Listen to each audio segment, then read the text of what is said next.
Saludos cordiales especialmente a los televidentes de las islas de Tenerife, La Palma y La Gomera. Y nuestra más cordial bienvenida a don Bernardo Álvarez Afonso, 12º obispo nivariense. Señor obispo, bienvenido. Muchas gracias. Bien, estamos en Navidad, estamos en vísperas, estamos durante la Navidad y en Canal 8, pues vamos a escuchar las enseñanzas siempre importantes, siempre trascendentes, siempre ilustrativas para todos nosotros, estemos o no dentro del catolicismo, seamos o no practicantes, pero siempre hoy los criterios de don Bernardo pues ilustra, incluso yo diría en el peor de los casos ilustra. Nuestra bienvenida a él, y también recordar como siempre esos tres rasgos del Canal 8, rasgos de la personalidad de esta televisión. Es una televisión de capital 100% tinerfeño, canario. Está en cabeza de las televisiones locales, tanto en la provincia de Santa Cruz de Tenerife como en el archipiélago, gracias al apoyo de todos ustedes. Y también tenemos que decir, sin ningún tipo de presunción, obras son amores, que la línea editorial es pluralista, siendo una empresa privada tratamos de cumplir con las exigencias del servicio público. Bien, don Bernardo, ya en la sede del obispado. Ya estamos ya en la sede del obispado, gracias. ¿Y qué recuerdos así, ahora ya en la sede? Pues procuro que los recuerdos sean los positivos, los buenos, ¿no? Es decir, que dejando atrás ya el lamentable hecho del incendio y la destrucción del edificio, pues los recuerdos son de satisfacción y de agradecimiento. Satisfacción porque la obra está reconstruida y agradecimiento a tantísimas personas, instituciones, empresas, entidades que colaboraron para sacarlo adelante, ¿no? Y a la propia empresa constructora y los técnicos que han hecho un trabajo inmejorable. Un trabajo muy bien. Oiga, de todas maneras, sin hacer mucha cuestión de esto, sí que usted recién, digamos, nombrado obispo, prácticamente, primeros momentos, y ¿cómo interpretó usted esa desgracia, ¿no? ¿Lo interpretó como alguna señal, algún signo, digamos, de que el camino no es fácil? Por supuesto, yo tenía experiencia de eso también, ¿no? Sí, no, ha tenido otras experiencias, pero es que usted ahí perdió hasta la biblioteca. Justamente, ¿no? Bien, yo afortunadamente soy un hombre de fe y desde el primer momento creo que lo dije en aquel momento, ¿no? Sí. A fin de cuentas, el cristianismo empezó en un portal de Belén y un niño acostado en un pesebre, y el que perdamos cosas en último término no es tan relevante, ¿no? Lo importante es que permanezcan las personas, que permanezca la fe, que permanezca la esperanza, ¿no? Como señal, pues efectivamente, uno siempre da vueltas a las cosas y no tanto como señal de que, digamos, una especie de cosa fatalista, ¿no? Sino sencillamente como una llamada a relativizar muchas cosas. Yo en algún momento incluso me cogí miedo a mí mismo, ¿no? Okay. ¿Por qué? Pues porque perdí el amor a las cosas. ¿No? Y entonces, bueno, pues de alguna manera tenía la sensación de que, bueno, experimenté ese gustito de la libertad de quien no tiene nada. Pero claro, de todas maneras, la cruz siempre es la esperanza. Sí, no, por supuesto, ¿no? Y sobre todo una esperanza que vino avalada por la respuesta de tantísimas personas. ¿Qué tal es lo que quería preguntarle? ¿Usted se siente, digamos, fuera de protocolos, con la sinceridad que a usted le caracteriza, ¿no? ¿Se ha sentido satisfecho de la reacción, de la respuesta, tanto de autoridades como de instituciones y sobre todo de la gente de la calle? Muy satisfecho, ¿eh? Realmente ha sido impresionante, ¿no? Porque, ya digo, las instituciones, por supuesto, entidades, empresas, pero la gente directamente, tanto mostrándote su dolor y mostrándote en definitiva su solidaridad, pero al mismo tiempo después también apoyando y colaborando económicamente, ¿no? Entonces, ha sido, y luego ahora también, la gente se ha alegrado muchísimo al ver el obispado reconstruido, ya han pasado por allí miles de personas, todos los días pasan y entran a los patios viendo cómo ha quedado la obra, todo el mundo está muy entusiasmado. Yo realmente eso me produce una gran satisfacción, el ver que la gente puso ilusión y puso apoyo, y que ahora están viendo que efectivamente aquel apoyo, pueden decir con orgullo, yo he puesto mi mano aquí, ¿no? Aunque sea quien haya dado 5 euros, 1 euro, todo el mundo tiene que sentir satisfecho, que todos en definitiva lo han hecho posible, ¿no? La sede del obispado es de puertas abiertas siempre. Sí, normalmente desde que abrimos por la mañana, 8 de la mañana hasta las 10 de la noche, prácticamente, porque como ahora tenemos un conserje allí que está atento, pues incluso vemos que se asoman los turistas, está la puerta cerrada y se les invita a que si quieren pasar. Así que digamos, los tres grandes patios del obispado son visitables por cualquier persona en todo ese horario, ¿no? Somos un país, en estos momentos, un país, digamos, con dificultades, un país en crisis, un país, sobre todo económica, sobre todo con paro, sobre todo. Estos días alguien comentaba que en Canarias, estos días de Navidades, las Navidades, un gasto especial, una media de 675 euros por persona. Se desciende casi un 12%, un 11,6% con respecto al desembolso del año pasado, ¿no? ¿Cómo contempla usted globalmente, ¿no? La crisis, digamos, en su dimensión de paro, en su dimensión de familias necesitadas, en su dimensión de pobreza? Pues para muchísimas personas es un auténtico drama familiar y personal, ¿no? Sobre todo familias cuando ya han perdido la prestación de desempleo, donde ningún miembro de la familia trabaja, hay muchos casos en esa situación, ¿no? Y luego que nos hemos acostumbrado, o estábamos acostumbrados a un modo de vida, a un ritmo, a un tren de gasto, que ahora se hace totalmente inviable, ¿no? Y hay gente que no sabe vivir de otra manera como vivía, ¿no? Y esto genera un sufrimiento tremendo, ¿no? A mí cuando dice usted eso de que los canarios vamos a gastarnos 670 y tantos euros menos que el año pasado, etcétera, yo algunas veces en estas cuestiones me da, vamos, como no soy economista y no soy experto, pero me da la sensación de que hemos entrado en una trampa, en una red en la que parece que no podemos salir, ¿no? Porque decimos, hay que consumir mucho para que se mantenga el ritmo de producción, el ritmo comercial y no decaigan los puestos de trabajo. Pero al mismo tiempo tenemos que decir a la gente, señores, hay que moderar, hay que ahorrar, no se puede derrochar, tenemos que mirar al futuro y por tanto hay que prever las cosas. Digamos que yo creo que estamos en un sistema económico que realmente, como si digamos, se devora a sí mismo, ¿no?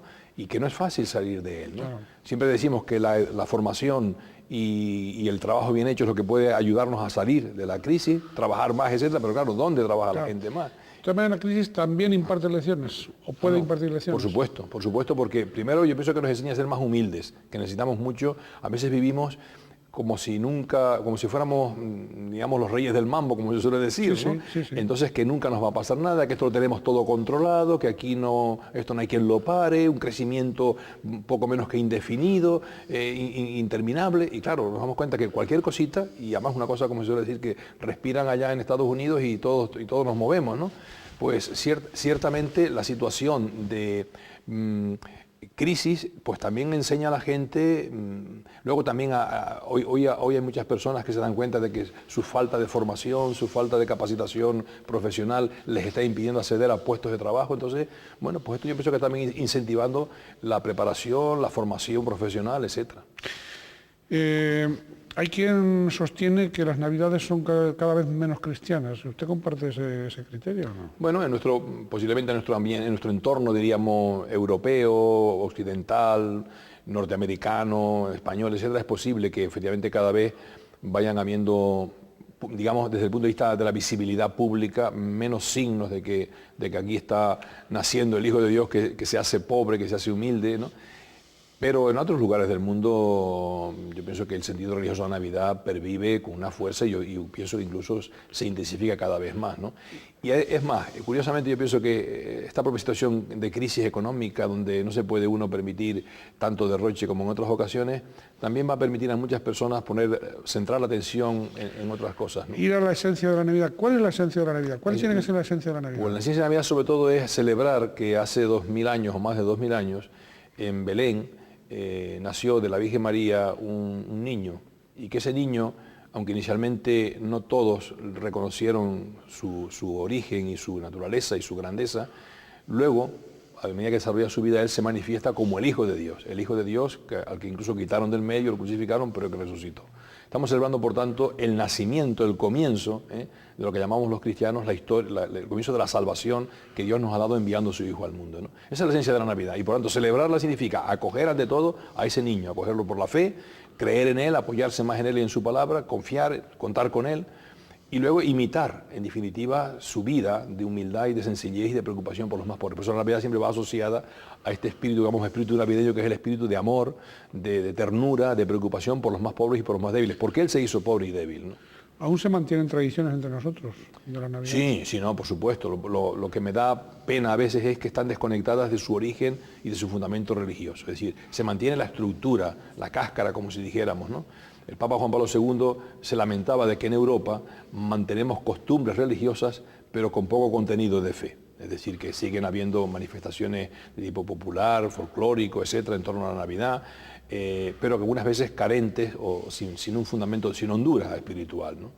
Pero con todo hay que decir que hay muchísimas personas, y yo pienso que con mayor calidad que otras veces, que siguen viviendo la Navidad en serio y en sus profundamente. Profundamente. Digamos, sin despreciar, porque aquí lo importante, no quiero se trata de que digamos, bueno, es que todo lo que se hace en la sociedad, los regalos, todo eso, no, eso también tiene su valor. Pero lo importante es que eso esté conectado y sea expresión de una profunda experiencia religiosa y de un amor de unos para con nosotros, ¿no? La polémica sobre los símbolos religiosos que en este momento asistimos en los espacios públicos, quiero decir. ¿Por qué esa obsesión por quitar el crucifijo de los centros escolares, de los lugares públicos? Sí. No sé, potenciar los minaretes, en cambio. Parece ser que la libertad religiosa va a favor de otras religiones y no de la católica. Bueno, eso es posible aquí en España, pero estamos viendo que, por ejemplo, en Europa, con el caso de Suiza, vemos también que en general hay también un cierto rechazo, menosprecio a todo lo que sea religioso. Así que el problema es más hondo que decir cristianos sí o cristianos no. Y el Papa Juan Benedicto XVI acaba también de manifestar que la libertad religiosa abarca a todas las religiones y por lo tanto nosotros no estamos reclamando el derecho a la libertad religiosa solamente para los cristianos, sino para todos, ¿no? Por tanto, ¿qué es lo que hay de fondo aquí? Lo que hay de fondo aquí es un problema de desprecio de la religión y de la dimensión religiosa de la vida en su conjunto. Las corrientes más o menos laicistas, más radicales o menos radicales, pretenden que la religión desaparezca del espacio público y que se reduzca a cuestión de conciencia y del ámbito privado, o hablo más en el interior de los templos, pero que esos templos además ni siquiera se pueden mostrar hacia afuera como templos, ¿no? Entonces, claro, esto es el gran problema de fondo, este es el gran problema que está latente, ¿no? Y por tanto, toda religión como expresión humana que es imposible que no se manifieste hacia afuera. Yo digo algunas veces, y lo he manifestado públicamente varias veces, ¿por qué las ideas religiosas y los sentimientos religiosos y las creencias no se pueden manifestar en público y las ideas políticas o culturales o filosóficas sí se pueden manifestar? ¿Es que hay algo que sea auténticamente humano que no se exprese hacia afuera? Luego también nos acusan a veces de que cada vez que nosotros nos manifestamos religiosamente y manifestamos nuestros criterios, nuestra forma de pensar, nuestra opinión o parecer sobre cuestiones de la vida pública, partiendo desde el punto de vista de nuestras convicciones, dice que queremos que todo el mundo sea en la sociedad como nosotros pensamos.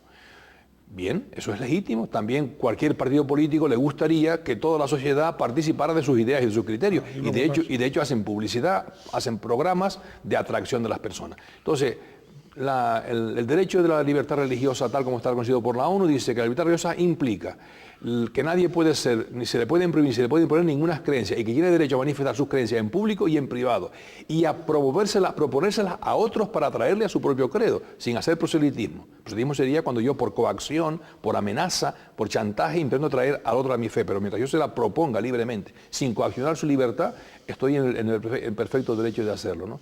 Y después también es legítimo que cualquier persona, sea o no creyente, pretenda que con sus ideas y sus criterios se plasmen en la vida pública y se reflejen en las instituciones y por tanto a través de las distintas instancias públicas, sean instancias digamos corporativas, sean instancias políticas, sindicales, asociativas, tenga derecho a que sus ideas se plasmen a través de la vida pública. Eso es un legítimo derecho que tienen todas las personas, tanto sean creyentes como no creyentes, ¿no? Bien, hay quien sostiene eso. Parece que la moda es considerar a las religiones en general como piezas de museo. Sí, y como un virus dañino. Sí, y bueno, porque lo obvio hoy es no creer, la moda es no creer.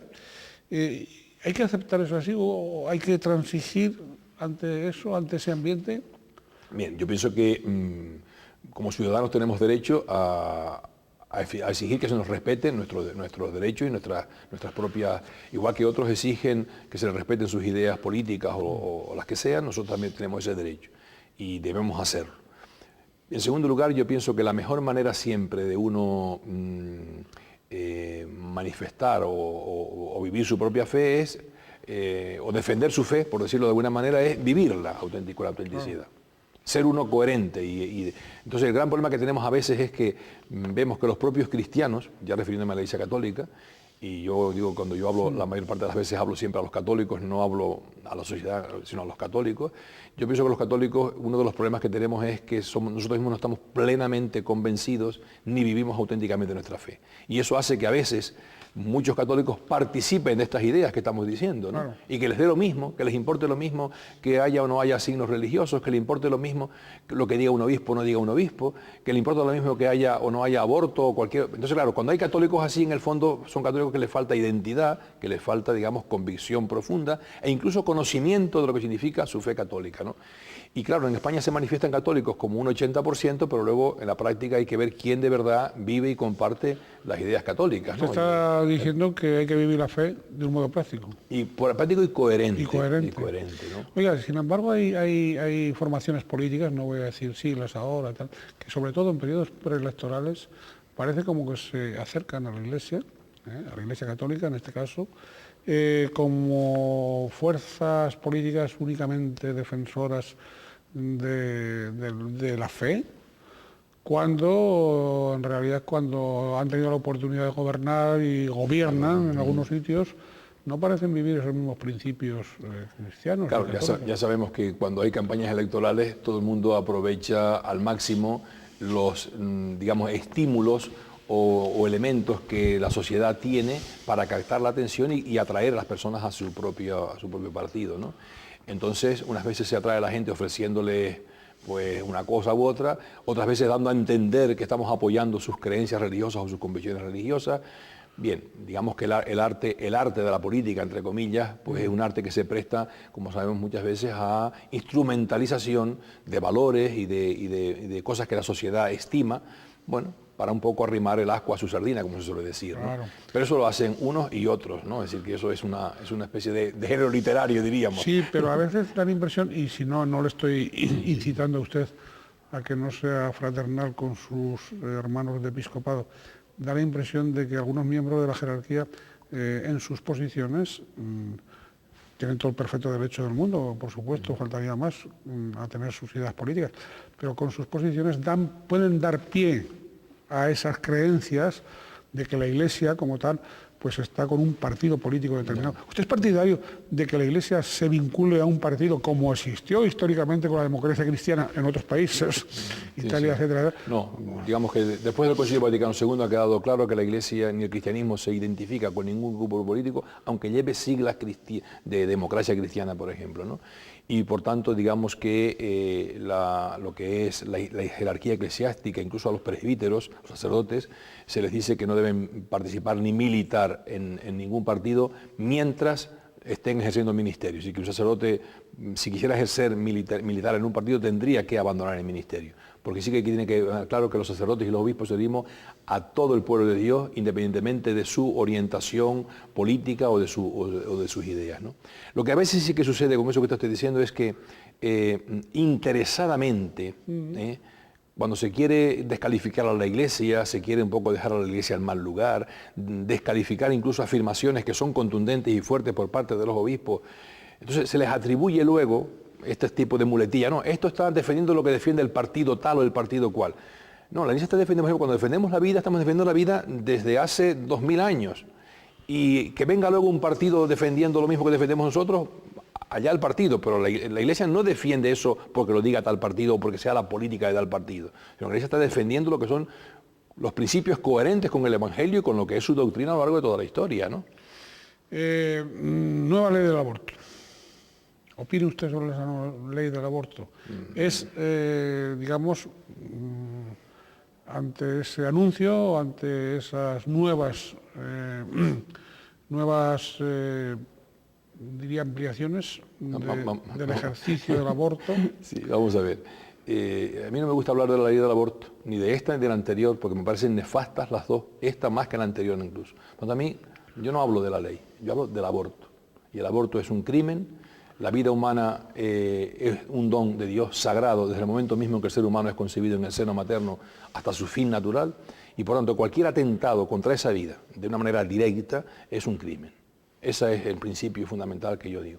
Luego que haya leyes más o menos que favorezcan, que apoyen, que promuevan, como puede suceder con esta ley actual, que incluso pretende que sea un derecho el que una persona pueda decidir sobre la vida de otro, etcétera, etcétera. Yo esas cosas me parecen, digamos, que es trasladar el discurso fuera de sitio. El discurso de fondo es vida sí o vida no, es decir, defendemos o no defendemos la vida, ¿no? Entonces, la Iglesia promueve, por encima de todo, que la vida humana es sagrada y merece ser protegida, defendida, cuidada, etcétera. Es verdad que generar la vida y sacarla adelante no es fácil. Preguntemos a nuestros padres y ninguno de nuestros padres les resultó fácil traernos a este mundo y sacarnos adelante. ¿Qué es lo que hay que hacer? Para posibilitar que esa vida salga adelante, hay que apoyar a las madres, a los padres, para que puedan sacar sus hijos y no se vean abocados, tentados a tener que cortar esa vida antes de su nacimiento, antes de que salga a luz a este mundo, ¿no? Claro, si lo que resulta que es promovemos lo contrario, facilitar que esa vida no salga, pues lógicamente la gente echa la mano al recurso que se les ofrece y por lo tanto esto tiene un efecto, digamos, educativo tremendamente negativo. Se va a crear la mentalidad de que el aborto es prácticamente un medio anticonceptivo, ¿eh? Y en segundo lugar, hemos de pensar que España está ahora mismo a nivel mundial, creo que está en la cola de lo que es el crecimiento de natalidad, estamos por debajo del 1%. Sí. Cuando Francia, por ejemplo, que tuvo también una tasa muy deficiente hace unos años, ya está próximo al 2%. En Francia, por ejemplo, se han dado cuenta hace tiempo ya de lo nefasto que es la reducción tremenda de los nacimientos, que se vieron que de pronto pues, había que traer constantemente mano de obra de fuera, aumentar la inmigración, y acabaron haciendo publicidad en los paneles publicitarios de las calles y de las avenidas y de todas las ciudades, haciendo publicidad para que la gente tuviera hijos. Y en Alemania y en países europeos se apoya y se ayuda a las madres a cuidar a sus hijos con una pensión mensual por cada hijo hasta una determinada edad, hasta la mayoría de edad, para que puedan sacar sus hijos adelante, ¿no? Son políticas que favorecen la vida, y esto es lo que se trata. El derecho a la vida hay que no sencillamente soportarlo, sino que hay que promoverlo, cuidarlo, defenderlo. Es la mejor inversión que puede hacer un país, invertir en la vida humana. Don Bernardo, ¿cómo calibrar ese exponente de que entre los abortos entre menores, niñas menores, estamos aquí en Canarias a la cabeza proporcionalmente dentro de España? Sí, bueno, digamos que estamos en la misma situación, ¿no? Es decir, que cuando hay una precocidad en la iniciación a la vida sexual, cuando hay una precocidad en las relaciones sexuales, luego, por más que efectivamente se hagan campañas de prevención, de medios anticonceptivos, luego sabemos perfectamente que en la realidad, sobre todo los adolescentes y los jóvenes en la más tierna edad, digamos, de alguna manera no tienen siempre ni la responsabilidad ni la fuerza de voluntad suficiente para, digamos, tener ese control sobre sí mismos, ¿no? Y eso, bueno, pues eso genera a veces estas situaciones, y en Canarias hay un alto índice efectivamente de abortos en muchachas embarazadas de muy tierna edad, ¿no? ¿Cuáles son en este momento los desafíos más importantes con los que se enfrenta la diócesis nivariense de cara a este 2010? Pues yo diría que son desafíos siempre. Ahora mismo el gran desafío es la transmisión de la fe a las nuevas generaciones y también el que los propios cristianos, que de toda la vida se manifiestan cristianos y católicos, mantengan su identidad en esta situación, digamos, pues de tanta complejidad cultural, legislativa, social, económica, ¿no? Es decir, que sabemos que la vida cristiana es una realidad siempre dinámica, ¿no? Y que se ve afectada por los condicionantes sociales, económicos, culturales. Entonces, si un cristiano su fe no es débil, perdón, si su fe es débil y no es suficientemente fuerte, pues se ve arrastrado fácilmente por corrientes de pensamiento, por ideas, confusión que se le puede crear. Entonces, nuestra gran preocupación es la formación y el fortalecimiento de la fe de nuestros cristianos de siempre y la transmisión de la fe a las nuevas generaciones, ¿no? Iniciación cristiana es este curso, digamos, lo que usted... Sí, digamos el objetivo, el lema que tenemos de fondo, ¿no? Y también, en fin, la práctica de esa institución tan antigua y tan nueva como es el catecumenado, ¿no? ¿Qué significa eso, el catecumenado? ¿Y qué cambia con el catecumenado? Sí, vamos a ver. La palabra iniciación cristiana significa iniciar a alguien en la vida cristiana, ¿no? Es decir, que no se trata solamente de que una persona, pues, como ahora nació, se le bautiza y ya es cristiano, no. Luego hay que darle una formación, una iniciación, para que conozca lo que significa ser cristiano y ayudarle a vivirlo y ver que ser cristiano y la religión implica toda su vida, ¿no? Sus relaciones familiares, laborales, etcétera, ¿no? Claro, esto en la Iglesia antigua y en muchos países del mundo hoy donde el cristianismo está llegando, como digamos, por primera vez, como puede pasar en África o en Oriente, etcétera, cuando alguien pide ser cristiano, se le introduce en un catecumenado, que la palabra catecumenado significa el que está a la escucha, cuando el que está aprendiendo, que está dejándose enseñar. Bueno, ese catecumenado existía en la Iglesia antigua, que es previo al bautismo. Cuando alguien pide el bautismo, primero se le inicia, se le prepara, para que sepa de qué va eso de ser cristiano y que entonces con convicción y con auténtica creencia, cuando llega a bautizarse, se le pregunta, ¿tú crees en Dios? ¿Tú crees en Jesucristo? Y que él responda de una manera personal y libre y manifieste su deseo de bautizarse, de ser cristiano. Para eso es el catecumenado. ¿Qué sucede? Que entre nosotros el catecumenado era post-bautismal. Los niños se bautizaban nada más nacer, los padres garantizaban su formación, los padres se preocupaban de que fueran a catequesis, y entonces recibían la formación cuando iban a hacer la comunión, cuando se van a confirmar, y eso está pasando con muchísimos hoy. Pero nos estamos encontrando también que hay niños que, por ejemplo, piden hacer la comunión porque ven que otros lo hacen, pero no están bautizados. O vemos jóvenes, algunos, por ejemplo, provenientes de otros países, con razón de la inmigración, mucha gente proveniente de Cuba que allá no se bautizaron en su momento porque las circunstancias no lo permitían, que al entrar en contacto con otros cristianos manifiestan ser cristianos y piden ser bautizados. Bueno, pues a esos tenemos que hacerles ahora un catecumenado de adultos, es decir, un catecumenado previo al bautismo. Y eso es lo que estamos ahora, pues hemos instaurado y procuramos poco a poco irlo introduciendo, ¿no? Porque no se puede bautizar a un adulto como si fuera un párvulo, ¿eh? Eso es importante. Oiga, don Bernardo, ¿y cómo va la economía de la diócesis? Pues la economía, como todas las economías en este momento, ¿no? Es decir, que como se suele decir, la falta de liquidez es realmente generalizada, como sabemos. ¿Está endeudada la diócesis? Pues sí. Como ¿Muy endeudada? Bueno, pues yo pienso que es un endeudamiento razonable, siempre dentro de parámetros que se pueden afrontar. Estamos pagando hipotecas. ¿Y por qué se endeuda? Pues se endeuda porque hay que hacer nuevos templos parroquiales, nuevos complejos parroquiales.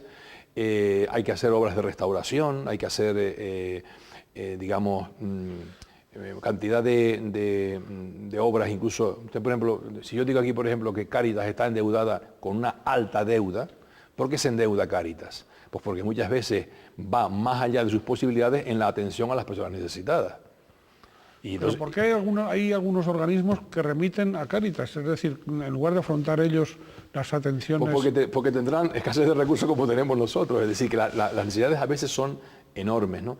A veces quizás porque hay organismos que no tienen suficiente infraestructura o no han programado dentro de sus políticas, no han programado suficientemente lo que es la atención a las personas más necesitadas. Pasa que ahora nos ha cogido a todos una avalancha enorme de solicitudes, queremos atender a las personas, pero claro, los medios son los que son. Hemos de tener en cuenta que incluso en las propias parroquias las colectas han disminuido. No. Cuando hacemos una colecta para Cáritas, las aportaciones van disminuyendo.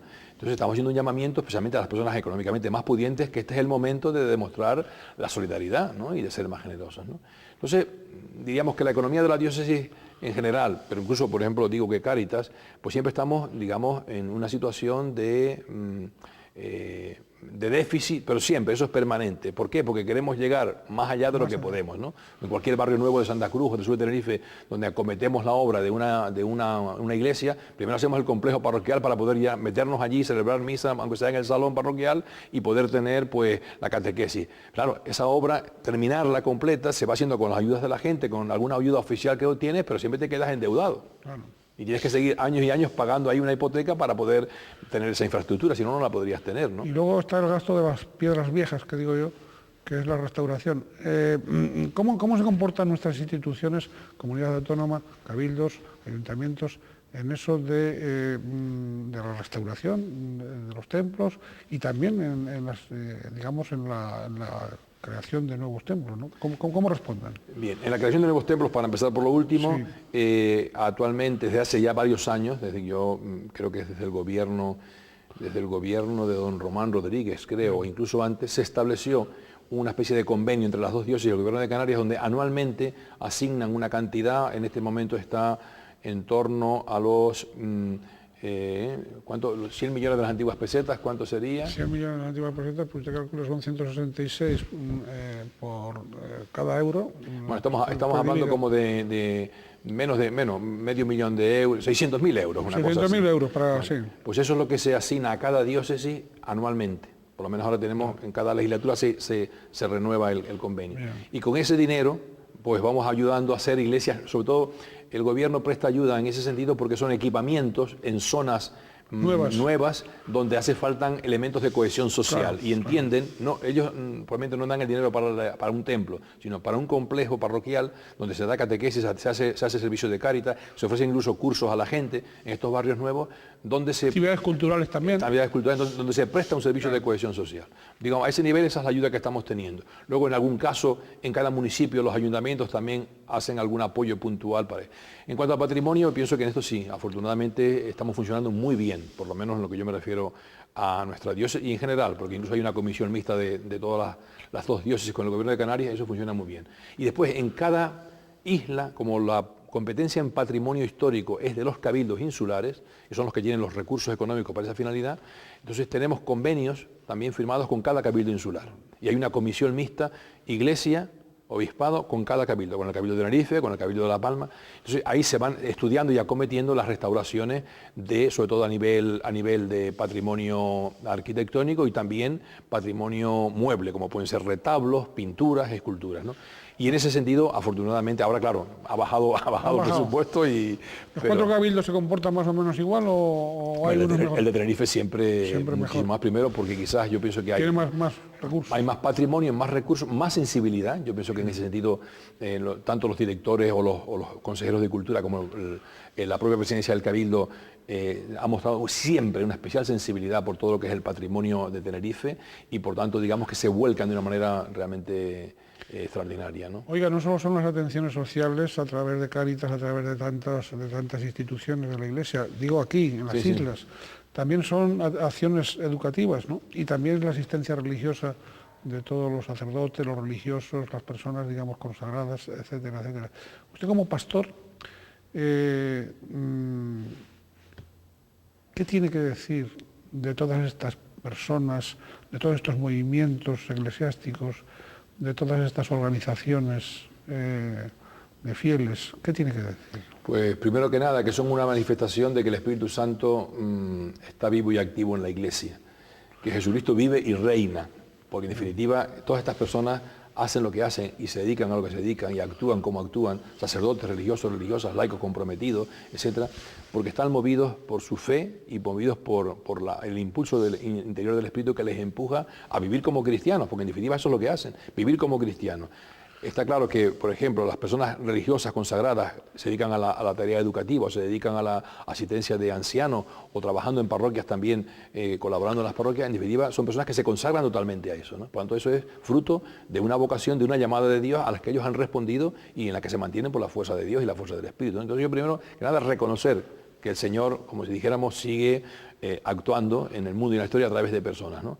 Y luego reconocer, sin duda ninguna, la generosidad y la respuesta, digamos, coherente con su fe de tantísimas personas, sacerdotes, religiosos, religiosas, laicos, etcétera, en montones de lugares. Yo pienso, por ejemplo, la gente que se mueve en el ámbito de las cárceles, en el ámbito de la pastoral penitenciaria, en el ámbito de lo que es inmigrantes, por ejemplo, o el tema de los enfermos del SIDA, o el tema de transeúntes o personas de la calle, ¿no? Es decir, hay que tener una especial vocación, una especial sensibilidad y al mismo tiempo una fortaleza de ánimo muy grande para trabajar y perseverar, porque una cosa es ir un día a visitar un asilo y estar una horita allí viendo a los ancianitos y riéndose con ellos, y otra cosa es estar noche y día, 24 horas en la atención y el cuidado de estas personas, ¿no? Muchas de ellas pues ya con sus capacidades, sus facultades mentales mermadas o prácticamente nulas, muy dependientes a la hora de la movilidad, en fin, esto es un constante... A mí, si usted me permite el breve comentario, siempre me ha sorprendido como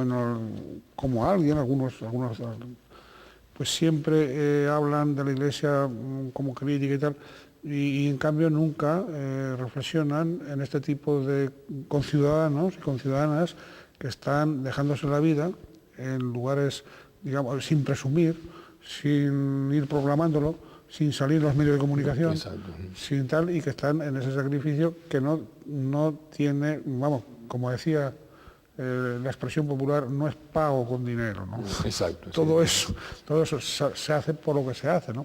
Y esos también son iglesia. Justamente, no, que eso es la iglesia. Esa es la iglesia. Que lo que pasa es que a veces es aquello de que las instituciones se las significa o se las identifica con la cabeza, como si dijéramos, ¿no? Entonces, claro, a veces decimos, la iglesia a los curas y la iglesia a los obispos. No, la iglesia es todo el pueblo de Dios, todos los cristianos, y si la iglesia va bien es porque van bien los cristianos, y si la iglesia va mal es porque van mal los cristianos, obispos y los demás también, ¿no? Claro. Don Bernardo, finaliza un año, 2009, de grandes acontecimientos de piedad popular, bajada de la Virgen de la Gomera, bajada del Hierro, visita de la Virgen de Candelaria, el próximo año bajada lustral de la Virgen de las Nieves, en La Palma. ¿Qué nos puede decir de esa piedad popular y de alguna manera de la influencia al final de la Virgen María en la religiosidad de los isleños, ¿no? Bueno, todo esto pone de manifiesto que el pueblo canario en general es un pueblo esencialmente religioso, y la dimensión religiosa está vinculada a la vida de las personas. Otra cosa es que esa religiosidad tenga mayor o menor calidad y esté mejor o peor orientada. Yo siempre le suelo decir a los sacerdotes y a los catequistas en general, digo, miren, la Virgen María nos convoca a la gente. Somos nosotros los que tenemos ahora que pastorearla, es decir, los que tenemos que formarla, orientarla, explicarles el Evangelio, explicarles lo que significa la vida cristiana. Pero la Virgen María arrastra, no solamente hemos comprobado, por ejemplo, con la visita de la Virgen de Candelaria a la laguna, ¿no?, que fue una cosa realmente que desbordó todas las previsiones y posibilidades, sino en cualquier pueblo, en cualquier lugar donde se celebran las fiestas en honor de la Virgen María, es tremenda la participación de la gente, ¿no? Ya digo, cada uno, yo suelo decir que siempre hay como 3 círculos en torno a Jesucristo y a la Virgen María, ¿no?, que son el círculo de aquellos que con convicción profunda y con fe viven la experiencia realmente religiosa. Está un círculo más genérico, diríamos, pero que también se mueven por fe, cumplir una promesa, pedir, suplicar, etc. Y luego están las multitudes, pues que gritan viva la Virgen, y bueno, y con eso ya viven y manifiestan también su experiencia religiosa, ¿no? Entonces digamos que se entremezclan, diríamos. ¿Qué es lo que tenemos que hacer? Pues ir ayudando a las personas que justamente que les atrae, que María significa algo para sus vidas, aunque sea de una manera, diríamos, simbólica, pues explicarles quién es María, quién fue, qué mujer es, cuáles son sus virtudes, para que de alguna manera nos sintamos atraídos por su modo de vivir y vivamos como ella, ¿no? Entonces la piedad popular tiene unos valores extraordinarios, pero necesita siempre ser, pues lógicamente, reconducida y orientada. Pero eso pasa con todas las cosas, ¿no? Usted me va a permitir esta concesión a la curiosidad periodística. Hay varias diócesis episcopales vacantes todavía. Sí, bueno, se están ocupando ahora, recientemente. Todavía quedan algunas. Todavía quedan vacantes algunas. ¿Alguna las puede ocupar usted? A mí me preocupan todas, pero no. Lo mismo tenemos que tener preocupación por todas las iglesias del mundo. No le pregunto por preocupación. Si alguna la va a ocupar usted, no preocupar. Eso es un chiste, ¿no? Es decir que... No me lo va a decir. No, que no, eso en absoluto. Eso es impensable. Impensable no. Nada. Es decir, usted, si lo requieren, evidentemente iría donde le digan, ¿no? Bueno, sí, uno es hijo de la obediencia siempre, y al Papa mucho más, ¿no? Por eso. Pero, vamos, esa previsión es prácticamente impensable, ¿no? ¿Por qué? Pues porque, primero, que el tiempo que llevo de obispo, ¿no? Y en segundo lugar, Virgencita, que me quede como estoy. Conste que yo no soy de los que quiere, de los que desea que se vaya. No le voy a contestar lo que le contesté el otro día a alguien. Le digo, usted confunde sus deseos con la realidad. No es el caso. No es el caso. Bien, finalmente. A usted le consta que no es el caso. No se lo he planteado. No se lo he planteado para que se lo lleven. Oiga, por último, Navidad, otra vez. Vamos a empezar por el principio. Vamos a acabar por el principio. Belén, y bueno, y ese Dios omnipotente que está en pañales. Háganos una reflexión final para acabar la entrevista, si es tan amable. Pues mi reflexión va en la línea de la tarjeta de Navidad que este año he enviado a todas las personas a las que suelo enviar tarjetas, ¿no? Es un texto de la carta de San Pablo a Timoteo, donde dice que grande es el misterio que celebramos, ¿no? Y el misterio que celebramos es que Jesucristo, el Hijo de Dios hecho hombre, pues sacó adelante su proyecto gracias a la fuerza del Espíritu, fue anunciado a las naciones y creído en el mundo. Y de esa fe participamos nosotros. Y esa es la fe que tenemos que vivir y manifestar a las nuevas generaciones. La celebración de la Navidad es una ocasión preciosa para que los católicos, los cristianos, demos muestras de lo que creemos y de lo que da sentido a nuestra vida. Frente a una sociedad donde se tiende a distraer la atención o el centro de la Navidad en cuestiones que son, como dijéramos, adjetivos, no sustantivas, pues los católicos estamos llamados y los cristianos estamos llamados a colocar en el centro de la Navidad y darle a la Navidad el nombre de Jesucristo, ¿no? Navidad es Jesucristo, es Dios que se hace hombre y por tanto es ante todo la celebración del gran acontecimiento de la salvación humana, porque Cristo vino para todos los hombres. Incluso para los que no le conocen también la salvación de Cristo les alcanza, ¿no? Por eso desear a todos que la Navidad sea una Navidad de paz, de gozo y que el año que comienza pues realmente con el esfuerzo de todos, porque yo siempre digo que los años nuevos no son loterías, sino que los hacemos todos, ¿no? Pues con el esfuerzo de todos, con la buena inteligencia de los que nos gobiernan, con la buena responsabilidad de todos los agentes de la vida pública, pues realmente salgamos adelante de esta crisis que no solamente es económica, sino también es crisis de valores y que ojalá que aprendamos la lección y esto nos ayude a crecer de un modo nuevo y con una fortaleza, sobre todo que seamos más humanos y más preocupados los unos de los otros, ¿no? Así que buen año y felicidades a todos. Pues muchas gracias a don Bernardo, muchas gracias a todos ustedes. Y como siempre, desearles que sean felices en la medida de lo posible. Todos en la medida de lo posible. Probablemente parte de esa felicidad estará en función de que nos olvidemos de nosotros mismos para volcarnos en los demás, en aquellos que nos rodean y en aquellos que más nos necesitan. Muchas gracias, repito, y que sean felices en la medida de lo posible. ¡Feliz Navidad!